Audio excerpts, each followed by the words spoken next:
it spread quickly.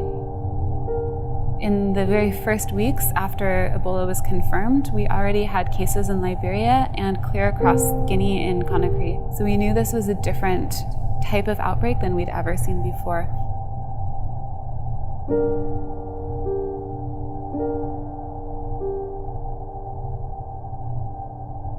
I received a phone call in March of 2014 from Doctors Without Borders, and they asked me if I could go to Eastern Guinea to respond to a viral hemorrhagic fever outbreak. In the course of traveling to the Geneva office for briefing, I learned that I was going to an Ebola outbreak.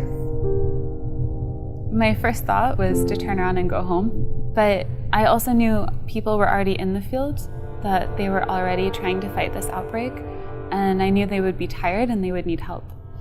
And I think ultimately this is why we become humanitarians, because we know that in the end we'll end up in places where other people aren't able to go.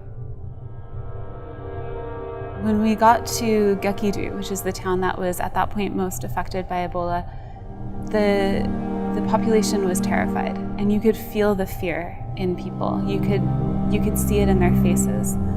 And that was one of those moments where you realize we're all in this together because we're all terrified. I went as a health promoter, which is a somewhat nebulous term, but what it means is that you're there to be the liaison between the medical intervention and the community. We had to give a really impossible message because we're telling people, don't take care of your sick family members, don't honor the dead, leave them, let strangers take care of it. And to tell anyone, don't take care of a sick child, give them to a stranger, knowing that most of the people who get Ebola won't survive. Most of the people who leave with the ambulance don't come home alive. It's impossible. It's impossible for any human to accept that kind of message.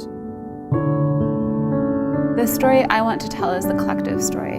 It's the story of the people who did show up. It's the story of the people who kept working, even when every day was worse. At the point where entire villages were dying, at the point where bodies were being cremated en masse in Monrovia, our national staff showed up at work every day and they did their jobs. And it was their family and their friends and their communities and their colleagues who were dying. So it's impossible to say, I can't do this anymore, when you're surrounded by colleagues who are so much stronger and so much braver than you are. I think that's the main reason that I went back again and again. One of the things that I think we have to tell ourselves that we're going to fix the situation, we're going to make an impact. And you can work really hard, and sometimes it's not enough. But there's an underlying stubbornness that I think we have to maintain. And we have to keep trying, because if we're not trying, then no one else will. I'm Ella Watson-Stryker, SIPA class of 2009.